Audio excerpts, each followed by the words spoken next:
offers would prevent the Department of Defense from wasting any more precious taxpayer resources on a truly corrupt and, I believe, wasteful endeavor. So I hope my colleagues vote yes.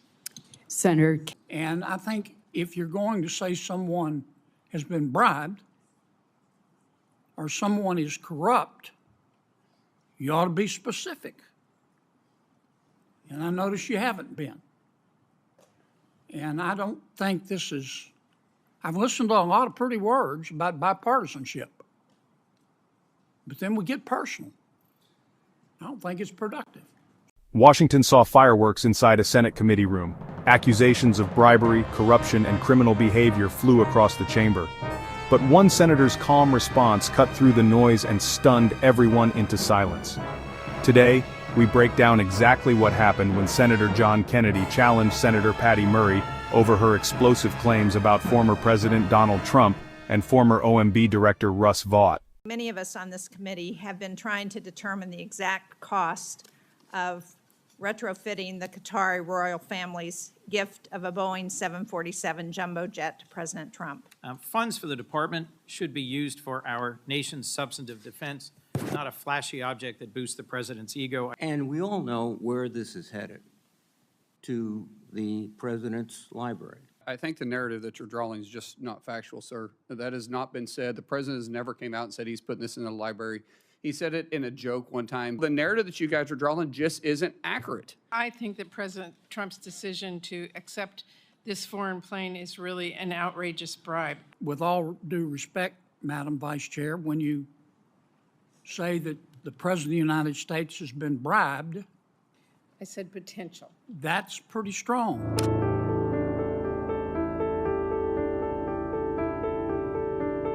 I will now turn to Senator McConnell for a manager's package. Thank you, Madam Chair. You have the collection that makes up the manager's package that we've worked through on a bipartisan basis. This package has been negotiated and agreed to, as I indicated, by both sides. I ask that it be adopted by unanimous consent. Are there any objections? Without objection, the manager's package is agreed to.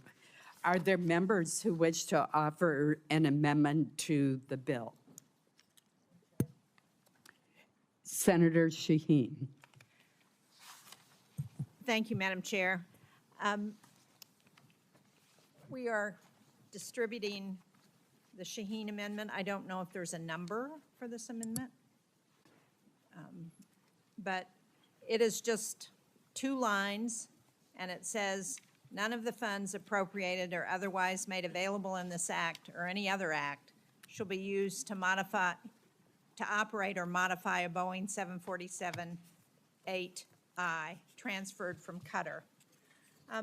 Since it was announced in May, I think many of us on this committee have been trying to determine the exact cost of retrofitting the Qatari royal family's gift of a Boeing 747 jumbo jet to President Trump.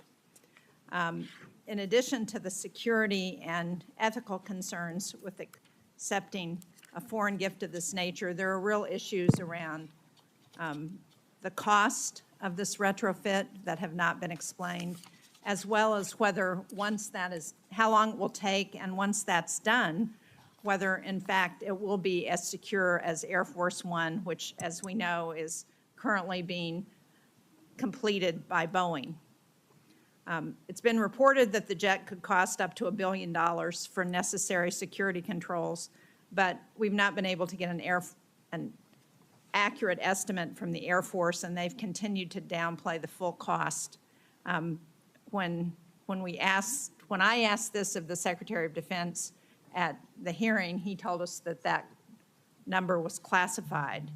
But finally, during the Air Force Secretary's testimony to the Defense Subcommittee this year on the Air Force budget, he admitted for the first time that the funds to upgrade the Qatari plane were reprogrammed from the nuclear modernization budget, specifically from the Sentinel program. Now, it's been reported that this transfer was done through reprogramming authority that was granted to the Department of Defense in the continuing resolution. and that it could be at least $900 million. I understand, like others on the committee, that the Sentinel program is over budget, but I think it weakens our credibility to take funding from nuclear modernization and move it into a project that there are still serious unanswered concerns about how much money it's going to take, and whether it would, in the end, give us a plane that is going to be as secure as Air Force One. So that's why this amendment, I hope the members of this committee will consider it carefully, and I intend to vote for it. Thank you, Madam Chair. Chairman McConnell. Well, this jet was just delivered to the Department of Defense. We need to have a classified briefing to understand any proposed modifications and the risk of not applying them. The aircraft timeline is such that it's not going to be modified with fiscal $26 in any event, making this a poison pill for political amendment better suited for the NDAA. Therefore, I would recommend a no vote.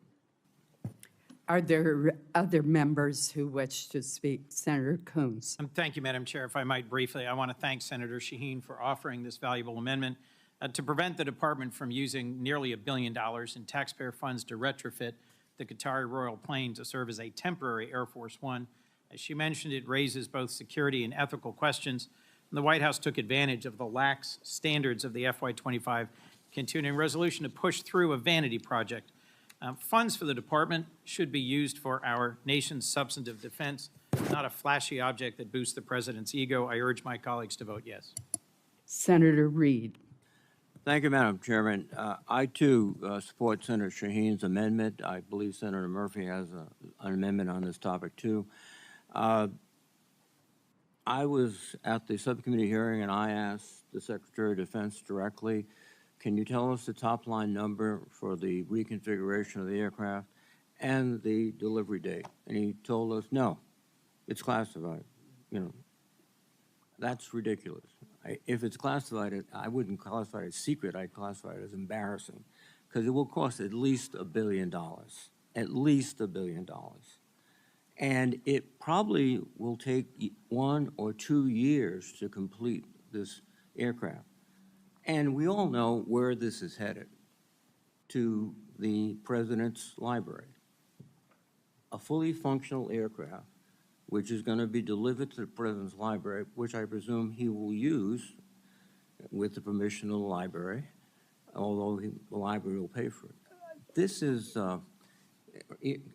completely, I think, unacceptable. It's never been done before by any president. To stop it now, I think, makes sense.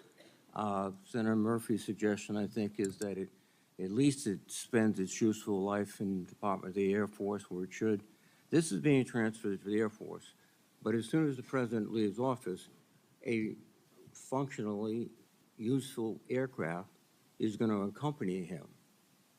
The only precedent I think we have here is the aircraft at the Ronald Reagan Library in California, and that was completely stripped of its engines and everything else, so it could be a model, a display. That's not the intent, I think, of the president right now. He wants a free plane when he leaves. So I would very strongly urge that this amendment be passed, and if not, Senator Murphy's amendment be passed. Thank you. Madam Chair, Senator McConnell, then Senator Mullen. I just wanted to say to my good friend, Senator Reid, I'm proud of the fact that the NDAA passes every year, but this bill has to be signed, in order to fund what we believe is in the best interest of the country. Senator Mullen. I have a tremendous amount of respect for the ranking member, but I think the narrative that you're drawing is just not factual, sir. That has not been said. The president has never came out and said he's putting this in the library.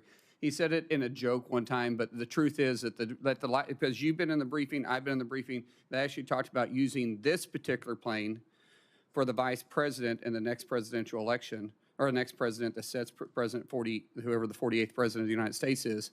They're talking about using the current one that has been in the air for over 35 years to possibly be retired and go in the presidential library. You and I sat in that same conversation, that same briefing. And so the narrative that you're drawing is just not factual. And then the plane itself, for those that don't know, but those that do know, because there's a few of us that was in the briefing that was on the armed services, this plane was offered during the President Biden's administration. They actually started negotiating this in August. And I was in Qatar when the Prime Minister originally talked to me about it. I came back and actually talked to our committee about it at the time, because there was an issue on how they could actually do it, if it could be a gift or could be a transfer, or if the Department of Defense could take it or it could go straight to the executive branch. That conversation happened. And so the narrative that you guys are drawing just isn't accurate. And I wish, if you guys are going to have concerns, that you actually speak from it on an actual perspective, not a political point. Now, if we want to talk about dollars and what it's going to take to retrofit it, fine. We can do that. But the current Air Force 2 is also completely outdated, and the current Air Force 1 is completely outdated. So what are we supposed to do? Keep flying old airplanes? I just want to know what the solution is here.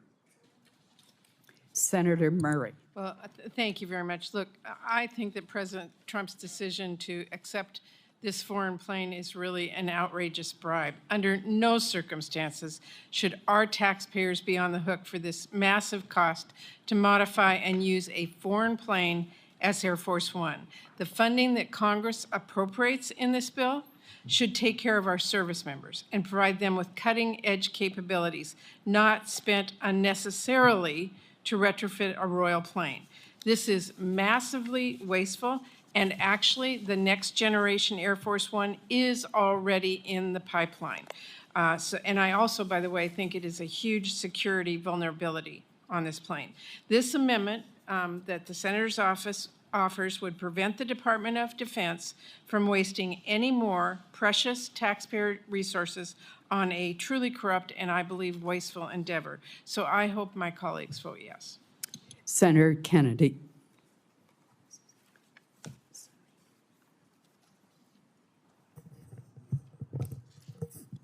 Thank you. Thank you, Madam Chair. I don't really have a dog in this hunt. I think, like Senator McConnell, we ought to be driven by the numbers. And in order to be driven by the numbers, you've got to have the numbers first. But I've sat here this morning, and I appreciate the bipartisan words. But with all due respect, Madam Vice Chair, when you say that the President of the United States has been bribed, I said potential. that's pretty strong. When you say that the director of the Office of Management and Budget is corrupt, that's pretty strong. And I think if you're going to say someone has been bribed or someone is corrupt, you ought to be specific. And I notice you haven't been. And I don't think this is, I've listened to a lot of pretty words about bipartisanship, but then we get personal. I don't think it's productive. It's up to you. This is America. You can say and believe what you want. But if you're going to say somebody's been bribed, you need to say specifically by whom, for what. If you say Russ Vought is corrupt, I want to know what that means, with all due respect. Senator Murkowski. Thank you, Madam Chairman. I am going to be opposing the Shaheen amendment and perhaps others that may be introduced with regards to this aircraft. But I don't want my no vote to be assumed that I'm okay with where we are with this transfer, that I'm okay not knowing the numbers behind it, that I am perhaps okay with the appearances because I have concerns about them. But what I have is the utmost respect and regard for the chairman and the vice chair of this subcommittee that have executed a pretty strong defense bill. And I am going to vote no on this amendment. But that is because I think the imperative in passing this bill overrides any concerns that I may have now about where we are with this transfer of this aircraft. I just wanted that stated for the record. Thank you, ma'am. Are there other senators who wish to comment? Senator Shaheen. Well, thank you, Madam Chair, and my intent is not to derail the underlying bill, but it is, and I would say to Senator Mullen and Senator Kennedy both, I didn't accuse anybody of fraud. I said it raises serious concerns about the implications, and I would say to anyone who was on SAC-D, if you haven't read the classified information about what is going to be entailed in producing this plane, you need to do that because there are serious questions that haven't been answered and they won't give us answers. So my concern is aimed at the Secretary of Defense, at, as I said, we finally got some insights when we heard from the Secretary of the Air Force, who admitted that the money's going to be transferred from the Sentinel program, which is already a concern for us. So I think there are serious concerns that are raised. I don't want to derail this underlying bill. I think it's really important for us to pass it. But I do think we ought to be asking questions about what's going on here because there are real ramifications for our military, for the Department of Defense, for our future. And I agree with you, Senator Mullen. We need to have secure planes for the president and vice president to fly in. And what's going to be done as the result of this is not going to give us that secure plane. And spending $1 billion to do that, I think, is a real issue that we should all be concerned about. So thank you, Madam Chair. I'm happy to withdraw this amendment if there are concerns about it. But I do think we need to be paying attention, and we aren't currently. I appreciate the withdrawal of the amendment. Are there other amendments? I have a Senator- comment. I have a comment. I'm sorry, Senator Reed. Thank you very much. First of all, I hope my comments weren't interpreted. It's on. I got to get close. Yep. Thank you. I hope my comments weren't interpreted as questioning the legality or of anyone's activities. But the fact is that this aircraft has been thoroughly considered for donations to the President's Library. We all know that. And this is not something that's going to go in the Air Force and just be another Air Force aircraft. In fact, it's ABC reporter, Attorney General Pam Bondi's and Trump's top White House lawyer, David Warrington, concluded it would be legally permissible for the donation of the aircraft to be conditioned on transferring its ownership to Trump's presidential library before the end of his term, according to sources familiar with their determination. So the contemplation is very clear, and it's been documented. This is going to be transformed with Air Force money and then given to the library. I don't think that's an appropriate use of Air Force money. Thank you. Thank you. Senator Durbin. Thanks, Madam Chair. I have an amendment which I'd like to have circulated to the Department of Defense bill. Madam Chair, this amendment would ensure the Department of Defense funding is used for defense, not as a blank check for the Department of Homeland Security. A few years ago, with the passing of Senator Inouye, I found myself surprisingly in a position of chairing this subcommittee.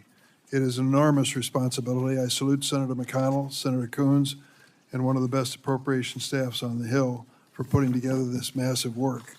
But what they've tried to do, and was explained by both the ranking member and the chair of the subcommittee, is to take limited resources and make sure they're spent well to keep America safe. What I'm addressing here is a practice which many members of the Senate may not be aware of. This amendment addresses the practice where the Department of Defense is called on to loan money to other departments, sometimes reimbursable, sometimes not. This bill would prohibit the Department of Defense from supporting DHS immigration enforcement on a non-reimbursable basis. In other words, if the Department of Homeland Security is going to spend the money for that purpose, let them do so. But if they're going to borrow it from the Department of Defense, pay it back. Immigration enforcement should be no different than other agencies. For example, when we have a natural disaster and the Stafford loan is activated, we have had instances in the past where the Department of Defense has provided the money to pay off for that natural disaster with the understanding they would be paid back, except in extraordinary circumstances. So it is done, but it's done on a reimbursable basis. So let's take a look at what's happened so far. So far this year, in the last few months, the Department of Homeland Security has borrowed $900 million from the Department of Defense not to be reimbursed. $900 million. The estimate is by the end of this year, it will be $2 billion. What does that mean? I'll give you an example. How are we going to house people who are being deported? You can house them through DHS facilities, or you can house them through the Department of Defense. The decision was made, let's do it at Guantanamo. How does that sound?